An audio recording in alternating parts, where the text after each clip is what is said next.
I am an atheist. I'm also a Daoist in the philosophical sense, not the Chinese religion. I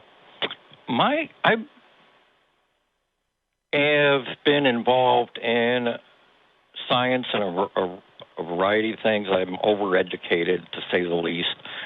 My problem with a lot of cosmology and particle physics is that they make claims that are more along the lines of dogma, and they bend over backwards with apologetics to defend those dogmas. My prime example is nothing. They say something cannot come from nothing, although they can't demonstrate it. My stance as being an honest scientist is that it is possible. We can't say it's not impossible right out of hand. We can say, as far as we know, it seems that something cannot come from nothing, but that does not mean it can't, especially if we take, say, Krauss's argument that everything goes back to a quantum vacuum, that in a quantum vacuum, a perfect one, all laws of physics break down because there are no particles, no energy to interact. Therefore, nothing applies. And in that aspect, it is possible that something can come from nothing. In fact, we have slight evidence of that with quantum vacuums, quantum fluctuations, that particles do come into existence and out of existence constantly. But those are under constrained conditions. They aren't perfect vacuums. That isn't a quantum vacuum because we can't create a quantum vacuum. But to me, a lot of the science, I can understand why theists claim that science is a religion because it, to me, a lot of it does have that same characteristics of a religion, and I stand up against that. Yeah, and that's kind of all I wanted to say. That I'm an atheist, but I'm not science is always right, and what they say goes, and they know everything, because they don't know. I mean, if a scientist says, I know, that's when I'm like, okay, all right, let me get ready for some bullshit. A scientist asserting something point blank without any kind of backing up and just saying it is this way, that's bad science. That doesn't make science a religion, that makes that person a bad scientist. And can I tell you really quick that you used the word quantum so many times that my internal alarm system is just going off, and I'm just like, oh no, the quantum. But you're not actually doing the Deepak Chopra. You're actually giving us real, you're talking about it in a realistic way that really deals with what it is. And I think that's that's cool, but I'm just kind of getting that. And also the religious thing, I came from religion, and that religion involved shame, it involved guilt, it involved groupthink, it involved abuse, emotional and physical abuse, it involved telling people that if they don't do this, they're going to burn forever, right? You needed to go through rituals regularly. Those rituals involved raising other people up. It involved all of this stuff that I just don't see in atheism at all.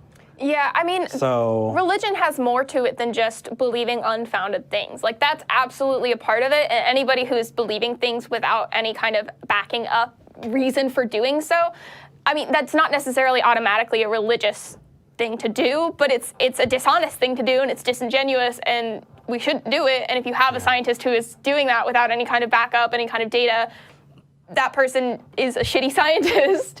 But that doesn't make science a religion, because there's so much more to it than that. And I worry about giving religious folks ammo. But my point is that I can understand how religious people can see a lot of that as to use that to call science religion, even though I know science is not a religion. That's fair. I think I see where you're coming from. I mean, I see where you're coming from. I feel like a lot of it, though, comes from a fundamental misunderstanding of how science functions as not an organization, because it's not really an organization. There are scientific organizations, but science as a whole is not one. But I think a lot of it comes from them seeing science as being this kind of esoteric thing that is inaccessible to them. And that's kind of where it comes down to, they view it as a religion, because religion also intentionally obfuscates how it functions at a higher level, and it makes it intentionally so that you have to accept paradoxes and things that you don't understand. And so to them, if they aren't scientifically literate, it is also kind of similarly obfuscated and esoteric. And I think that that's where the connection comes in, is it functions similarly if you don't know how it works. And the difference is, religion, you cannot, because it is intentionally designed for you to not fully understand what's going on. Like, you're supposed to accept that you won't understand God and that you won't understand, God works in mysterious ways and all that. But science, you can. If you put in the work, if you have access to the resources, you can understand it. That's the difference to me. Yeah. And as to the earlier part of this show, one of my degrees is in biological anthropology, and EJ, you're spot on.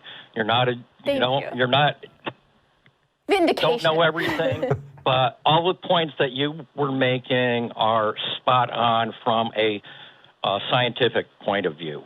I wanted to add that in. Thank you so much. And that's about all I got to say. Hey, thank you for letting me on your show. Absolutely. Thank you for watching. Thank you for being a fan. And I'm super stoked that you called. Thank you.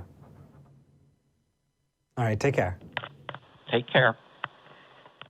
So, I feel validated right now. And there's more to it. I actually saw someone in the comments that was saying that they're Christian and they adhere to science. Don't adhere to science. Don't do that. That is a bad thing. Yeah, hero worship of scientists is not good. No, and really, I mean, this is where I kind of want to talk about skepticism, right? You have a really awesome history of skepticism that you can trace back to Socrates, right? Socrates, what he did is he tried to break down, right? He tried to break everything that you know down to try and get to the underpinnings of it. For us to be able to say of anything, truly, I don't completely know, and that frees you up to be able to learn more. And you see that move on further and further. You have Descartes, who famously tried to cut out everything, and unfortunately, he tried to come back by giving himself special permissions and going into the circle. But it all goes back to saying, I don't know, and that's okay. That's why I do say is the most intellectually honest thing to do, is say I don't know, because then you can find out. But and that's okay. It can be uncomfortable for people to say I don't know. It's definitely an uncomfortable place to be in, because we like to know things. We don't like to feel like we don't understand what's going on around us. Mm-hmm. And it can be really hard to break out of that of, I have to admit that I don't know how this thing works. And that's a really good place to be in, because if you don't know, that is the first step to knowing. Exactly. Whereas if you already think that you know how something works, you're never going to find out if that's actually how it works, because you assume you already know, so you're not going to seek the answers. Yeah, exactly.